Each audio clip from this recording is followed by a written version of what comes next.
Radio Publique Africaine.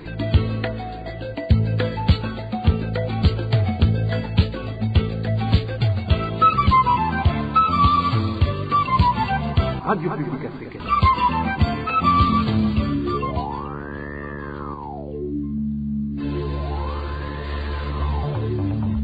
C'est le moment de suivre le journal parlé en français. À la présentation, Onésime Douchimakité. Merci d'être au rendez-vous d'information de ce samedi 11 juin 2022. D'abord les titres.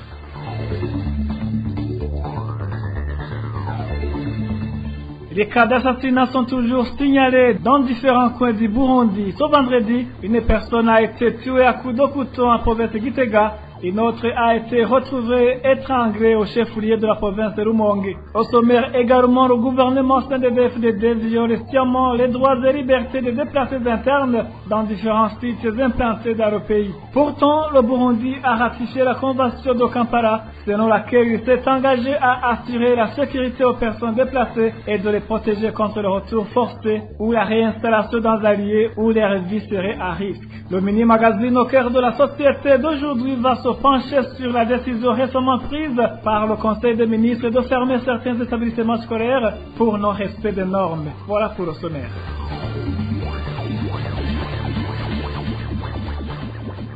Ouvrons cette édition sur la page sécurité. Un septuagénaire de la colline Rutegama, commune et province de Gitega, du nom de Pierre Nahiro, a été tué à coups de couteau ce vendredi. Il a été exécuté aux environs de 19h au moment où il rentrait à son domicile. Les informations qui proviennent de la colline Rutegama indiquent que la famille pense qu'il serait victime de conflits fonciers. La dépouille du défunt repose actuellement dans la morgue de l'hôpital Sainte-Thérèse de Gitega, communément appelé hôpital Bethany. Toujours à ce chapitre, découverte ce vendredi d'un corps sans vie en commune et province de Rumonge. La victime était une femme répondant au nom d'Aline Ngendahoruri. Elle était âgée de plus de 45 ans et habitait le quartier Gihwanya au chef-lieu de la province de Rumonge. Son corps a été retrouvé au bord de la rivière Murembre, tout près de la route nationale numéro 3, dans la localité communément appelée Koudiakane. Selon nos sources à Rumonge, la victime aurait été étranglée par des personnes non encore identifiées. Et la victime était introuvable depuis mardi passé. Une petite transition, nous parlons politique. Le chef de l'État burundais a prouvé encore une fois qu'il use d'un langage manipulateur et mensonger en contredisant les propos qu'il a tenus il y a moins d'un mois sur sa volonté à accueillir les opposants burundais se trouvant actuellement en exil. Réaction de Jérémy Minani, un des membres de l'opposition burundaise, qui indique qu'en tenant ses propos, Évariste Ndayishimiye voulait jeter la poudre aux yeux de la communauté internationale dans l'objectif de stimuler l'aide financière. Suivez plutôt Jérémy Minani, président du parti RDB. Dès l'arrivée au pouvoir de M. Évariste Ndayishimiye, il a multiplié les discours qui laissaient croire qu'il gouvernera le Burundi différemment de M. Pierre Nkurunziza. Mais ces discours sont restés des discours vides qui n'ont pas été traduits en actes, en réalité parce que M. Évariste Ndayishimiye était en train de mentir. Il utilisait un discours manipulateur simplement pour deux raisons. La première, c'était de manipuler la communauté internationale, plus spécialement l'Union européenne, pour que les sanctions qui pesaient sur le régime du CNDD-FDD depuis 2015 soient levées. Il a obtenu gain de cause. La deuxième raison, c'est qu'il voulait dissuader les Burundais qui avaient pris le devant pour combattre le régime du CNDD-FDD, notamment ceux qui ont pris les armes, pour les manipuler, à les faire faisant comprendre que la lutte armée n'est pas nécessaire, que finalement il est possible de trouver une solution consensuelle sans passer par la guerre. Il vient d'être prouvé que M. Évariste Ndayishimiye est un que finalement ceux qui pensaient que l'arme n'est pas nécessaire se trompent. Il n'y a pas d'autre issue réellement que le CNDD-FDD veut, si ce n'est que la confrontation armée. Jérémy Minani dément également les propos du chef de l'État burundais qui indiquait que l'opposition burundaise serait en quête du partage de son pouvoir. Pour cet homme politique, le pouvoir du CNDD-FDD serait incompatible avec les objectifs de l'opposition. Encore une fois, Jérémy Minani. Je veux surtout dire à M. Évariste Ndayishimiye, à tous ceux qui nous écoutent, que l'opposition burundaise dans son ensemble, que ce soit ceux qui ont pris les armes et ceux qui ne les ont pas encore pris, que nous n'avons jamais demandé des négociations de partage du pouvoir. Nous avons toujours demandé des négociations qui nous permettraient de mettre un terme à cette crise qui ravage notre pays, ce chaos que M. Pierre Nkurunziza a créé dans notre pays. Des négociations qui permettraient la fin de ces crimes abominables qui sont commis au grand jour dans notre pays. Ces malheurs qui sont devenus le quotidien des Burundais doivent cesser. Nous avons demandé des négociations qui permettraient à tous les réfugiés burundais qui le souhaitent de retourner librement dans leur pays sans se soucier de leur sécurité. Nous avons demandé des négociations qui permettraient d'une manière globale aux Burundais d'élire eux-mêmes leurs dirigeants. Cela signifie que nous voulons des négociations qui permettraient l'organisation des élections libres, des élections dont l'organisation et le résultat ne sera pas dicté par le seul parti CNDD-FDD. Souvenez-vous, que ce soit M. Pierre Nkurunziza ou Evariste Ndayishimiye, hormis la parenthèse de 2005, n'ont jamais gagné des élections. Ils se sont maintenus au pouvoir en organisant des mascarades électorales. Et c'est ça, cette situation dans laquelle Evariste Ndayishimiye veut nous maintenir. Nous n'avons jamais voulu partager le pouvoir avec ce CNDD-FDD. Comment voulez-vous qu'une personne habillée en blanc aille se tremper dans la boue?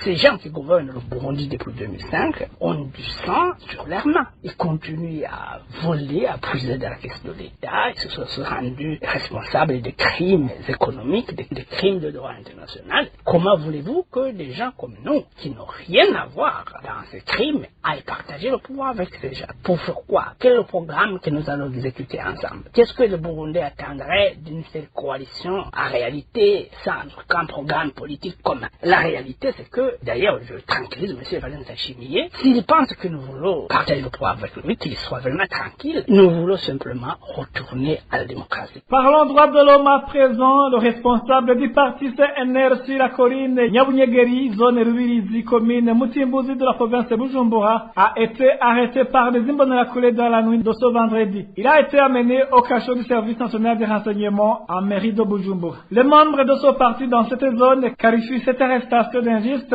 et demandent sa libération. Prise de détails avec Eloge Duvele-Mecha. Ce responsable du parti CNL sur la colline Nyabunyegeri, zone Rubirizi, est connu sous le nom de Samson Nyandwi. Selon nos sources, il exerce le métier de photographe. Il a été arrêté ce vendredi vers 19h passé par des imbonerakure au niveau de la rivière Muzazi. Il revenait de la localité de Maramvia où il était allé remettre des photos. Après son arrestation, il a d'abord été conduit à la permanence du parti CNDD-FDD à Kirekura. Ensuite, il a été récupéré par des policiers qui l'ont amené à leur position située non loin de cette permanence. Les membres du parti CNL dans cette zone qualifient d'injuste l'arrestation de Samson Nya. Parmi ceux qui l'ont arrêté, il y a un imbonerakure du prénommé Douimana. Nous, les habitants de la zone Rubirizi, nous demandons aux autorités, l'administrateur, le gouverneur, de même que les responsables de la sécurité, notamment ces policiers qui ont gardé cet homme toute la nuit, nous leur demandons de le libérer. Il n'a rien fait. Même ceux qui l'ont arrêté savent très bien qu'il n'avait rien lors de son arrestation. Il n'avait aucun outil pouvant perturber la sécurité, qu'il ne fasse pas de montage. Non, il n'avait rien, nous le savons. Que rien ne lui arrive, qu'on ne le batte pas. Des sources à Rubirizi révèlent que Samson Nyandwi a été pris ce samedi matin par un prénommé Juma Ramadan qui l'a conduit au bureau du service national de renseignement en mairie de Bujumbura. Juma Ramadan se déplaçait à bord d'un véhicule de type Hilux double cabine avec comme plaque d'immatriculation numéro A3077, rapportent les témoins oculaires. La rédaction de la RPA n'a pas pu joindre Juma Ramadan, cité par des témoins, pour entendre sa version. Non plus, nous n'avons pas pu joindre Jean-Marie Naïchakié, chef de zone Rubirizi, pour recueillir sa réaction. Toujours en commune Mutimbuzi, un père de famille en zone Rubirizi demande l'exécution d'une décision judiciaire découlant d'une affaire qui lui oppose avec un officier de police qui a facilité l'évasion du violeur présumé de sa fille. Son parent appelle à l'aide au moment où il y a déjà 5 mois environ que cette décision a été rendue, mais que cet officier est toujours en liberté. Le détail avec Eric Léonzima. L'officier de police qui a fait évader le violeur de la fille de Fabrice Gatore et le PG Elias Nharirizwa en poste aujourd'hui à Mutambo. À travers les éléments sonores tirés des réseaux sociaux, Fabrice Gatore affirme qu'après avoir eu connaissance que cet OPG Elias aurait accepté un pot d'OV pour faciliter cette évasion, il a signalé à l'OPG Elias de Sopra, mais en vain, car la nuit de ce jour, le violeur s'est évadé du cachot. Sopara a donc porté plainte contre l'OPG Elias Nharirizwa qui par la suite a été mis en prison malgré que ça n'a duré qu'un laps de temps. Une fois devant la justice, l'affaire a été vidée comme l'indique Sopara. Elias a été convoqué encore une fois devant la justice. Après avoir écouté les deux parties, on m'a demandé de dresser la liste de ce que je demande comme dommages et intérêts. Et j'ai trouvé que j'ai déjà utilisé plus de 6 millions. La justice a condamné Elias à 2 ans de prison avec 1 million seulement de dommages et intérêts. Mais Elias est toujours en liberté. Ce qui est plus déplorable, c'est qu'aujourd'hui, quand le parent de la victime Fabrice Gatore demande que cet OPG Elias soit mis en prison, on lui demande d'aller à Kabezi pour prendre une convocation que lui-même va apporter chez l'OPG Elias Nharirizwa. Ce que Fabrice trouve qu'il s'agit de lui faire perdre de l'argent. J'ai déjà dépensé beaucoup d'argent. J'ai des enfants qui sont des élèves. Mes enfants pourraient être renvoyés suite au manque d'argent. L'argent réservé pour la ration que j'utilise dans tous ces courses. J'appelle à l'aide pour que la décision de justice soit exécutée. Je demande à ceux-là que nous avons élus de contribuer pour que cette affaire soit résolue. Elias Nharirizwa est fonctionnaire de l'État et il a un numéro matricule. Pourquoi la justice le laisse se balader dans la rue? Que Elias Nharirizwa soit mis en prison. Je veux que mon argent dépensé sur cette affaire soit remboursé et que la décision rendue par la justice soit exécutée. Vous saurez que la décision de la justice condamnant l'OPG Elias Nharirizwa à 2 ans de prison et un dédommagement de la famille Fabrice Gatore à hauteur d'1 million de francs burundais est sortie le 18 janvier de cette année.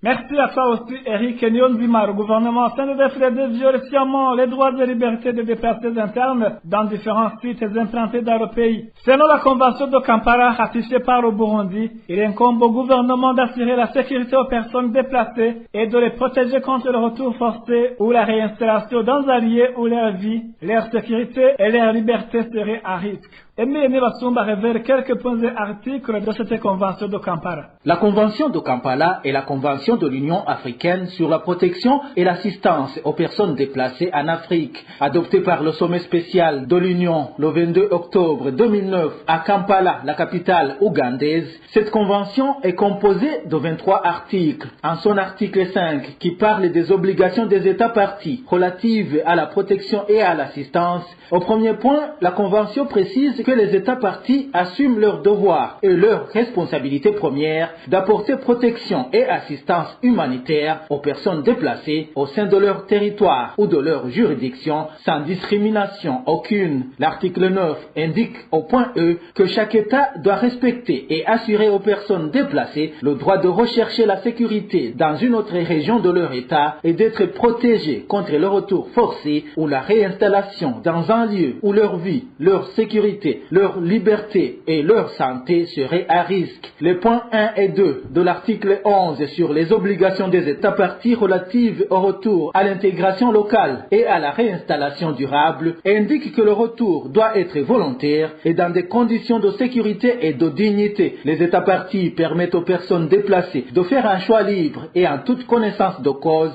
sur leur retour, leur intégration locale ou leur réinstallation. Ils les consultent sur toutes les options possibles et s'assurent de leur participation à la recherche des solutions durables. Quant au point 5 de cet article, la Convention de Kampala souligne que les États parties prennent des mesures appropriées pour restaurer lors de leur retour, leur réinstallation ou leur réinsertion les terres des communautés qui en sont spécialement dépendantes et qui y sont attachées. Merci à toi, Emile Nibasumba. Après cette petite transition, nous parlons gouvernance. Les organes dirigeants du Fonds de mutualité de pension des travailleurs du centre hospitalo-universitaire de Kamenge s'insurgent contre les démarches entreprises par la direction générale de cette institution sanitaire visant à la mise en place du nouveau comité du Fonds en violation de ses statuts. Dans un communiqué rendu public ce 9 juin, le comité directeur du Fonds du personnel du CHIK fait savoir que leur employeur n'a aucune prérogative de s'immiscer dans la gestion d'une entité jouissant d'une personnalité juridique et indépendante de cet hôpital. Décryptage de ce communiqué avec Emmanuel Nyungeko. Le comité directeur du Fonds de mutualité et de pension du personnel du CHIK indique qu'il juge important d'informer les membres de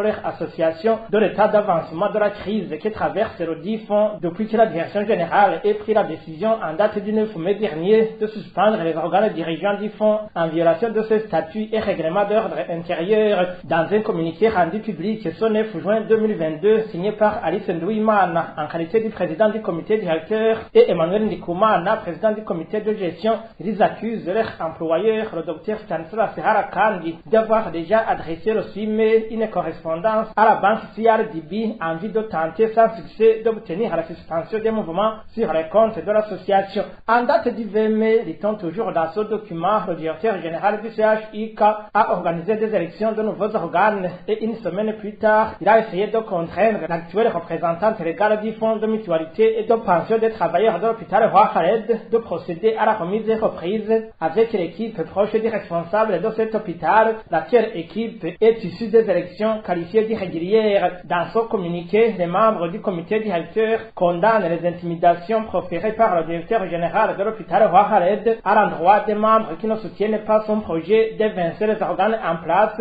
amenaçant de les faire perdre leurs fonctions. Le comité directeur du FMPT indique que toutes les démarches entreprises par la direction générale du CHIK sont purement arbitraires et illégales, d'autant plus que le directeur général n'a aucune prérogative de s'immiscer dans la gestion d'une entité jouissant d'une personnalité juridique et indépendante du CHIK. Sur ce, les organes dirigeants du Fonds des travailleurs de l'hôpital Roi Khaled portent à la connaissance de l'opinion publique et des membres du Fonds en particulier qu'ils ont déjà entrepris au niveau du ministère de tutelle une procédure en annulation de la décision de suspendre tous les organes du Fonds. Pour clore, le comité directeur du Fonds demande aux membres de ne pas céder à l'intimidation déjà mal intentionnée qui ne viserait que la dislocation de leur fonds qui existe depuis 20 ans. Merci à toi aussi, Emmanuel Nyungeko. C'est le moment de suivre le mini-magazine au cœur de la société. Le mini-magazine d'aujourd'hui va se pencher sur la décision récemment prise par le Conseil des ministres de fermer certains établissements scolaires pour non-respect des normes. Au cœur de la société vous est présenté par Beni Akterakan. Au cœur de la société. Au cœur de la société est une émission de tous les samedis, préparée en synergie par les radios Inzamba Agate Kakawe, Radio RPA Idouya Wanyagihugu, ainsi que la radio-télévision Renaissance. Le Conseil des ministres tenu le 1er juin dernier a recommandé de fermer à partir de l'année scolaire 2022-2023 tous les établissements d'enseignement fondamental et post-fondamental ayant ouvert les portes sans autorisation ou ayant commis des fautes conformément au texte en vigueur. L'application de ces sanctions tombe pleinement sur les élèves et pourront créer des conflits entre élèves et établissements. À qui revient la première responsabilité dans cette affaire? Que faut-il faire pour limiter dans l'avenir de tels incidents? La réponse, c'est dans ce mini-magazine de ce samedi 11 juin 2022. À la présentation, Beni Akterakan. Bienvenue. Le ministre de l'Éducation a indiqué que les problèmes sont surtout observés au niveau de l'enseignement fondamental et post-fondamental. Emile Nivasumba de la radio publique africaine revient sur les principales irrégularités relevées par le Conseil des ministres. Au niveau de l'enseignement fondamental et post-fondamental, le Conseil des ministres du 1er juin a recommandé la fermeture à partir de l'année scolaire 2022-2023 de tous les établissements ayant ouvert les portes sans autorisation. Les établissements ayant commis des fautes devront également être sanctionnés conformément au texte en vigueur. Parmi les mesures à appliquer figure aussi l'identification au niveau des services de l'État de ceux qui sont derrière cette situation et la prise des sanctions à leur encontre. outre, pour les établissements d'enseignement supérieur, les diplômes ne seront pas reconnus pour les lauréats de l'enseignement technique qui n'avaient pas droit au test national et qui ont commencé leurs études universitaires après l'entrée en vigueur de la loi numéro 1/22 du 30 décembre 2011 portant réorganisation de l'enseignement supérieur au Burundi. Ces étudiants devront passer l'examen d'État pour recommencer l'université, s'ils le veulent. Pour les étudiants non détenteurs du diplôme d'État qui ont suivi des programmes de niveau professionnel non autorisés ni agréés et qui ont été enrôlés à l'encontre du décret numéro 100/140 du 6 juin 2013 et portant organisation de l'enseignement supérieur professionnel médical et paramédical au Burundi, il faut leur octroyer le diplôme de technicien supérieur de niveau A1 par dérogation selon les recommandations du Conseil des ministres du 1er juin 2022. Les établissements d'enseignement à divers niveaux responsables de ces irrégularités devront être poursuivis en justice selon le gouvernement. Au micro de nos confrères de la télévision Renaissance, l'expert en éducation, Libera Niwashira Kandi, trouve que la fermeture des établissements qui ne remplissent pas les normes ne devrait pas être le premier recours. Pour lui, l'État devrait plutôt les soutenir. L'ouverture d'une école est régie par un règlement des textes qui sont proposés par le ministère. Il y a des services qui autorisent les écoles à pouvoir enseigner. Il y a un service d'inspection qui, en principe, devrait accompagner toutes les nouvelles écoles à remplir correctement leur mission, en fait, que ce soit l'enseignement primaire, secondaire ou supérieur et universitaire. Les services de l'État devraient accompagner ces nouvelles institutions d'enseignement pour qu'elles remplissent correctement leur mission. Si il y a des écoles qui ont été créées sans l'autorisation des autorités, quelque part il y a une défaillance au niveau du service qui est chargé d'autoriser ou d'inspecter les écoles. Libera Niwashira Kandi appelle l'État de mettre en place les textes clairs comme condition d'enrôlement des établissements ou des élèves à tous les niveaux. Il faut que le ministère puisse rendre public les conditions ou les exigences pour ouvrir une école ou une université. Et créer un site web, par exemple, sur lequel sera publié les critères, les exigences du gouvernement burundais pour pouvoir ouvrir une école. Et préciser d'ailleurs sur cette page les sanctions qui sont prévues dans le cas où l'opérateur économique passe outre la loi. Pour éviter justement de sanctionner les jeunes et les parents, il faut absolument qu'il y ait une communication fluide entre les directions communales même de l'enseignement, redessiner la carte scolaire, l'actualiser régulièrement et faire le travail d'inspection en fait pour vérifier si toutes les écoles ou tous les établissements remplissent les conditions exigées pour pouvoir lancer un enseignement. Vous venez d'entendre que la responsabilité première dans le suivi et la régulation des établissements scolaires incombe à l'État. C'est ici donc que se referme le mini-magazine au cœur de la société d'aujourd'hui. Béni Akselaka Anna était à la présentation. Rendez-vous samedi prochain pour un autre numéro. Au revoir. C'était l'émission Au cœur de la société. Merci à toi aussi, Béni Akselakana. Merci, mesdames et messieurs, d'avoir suivi. Ainsi s'achève cette édition. À la présentation, vous étiez avec Onésime Dushimagis. Bon week-end à tous.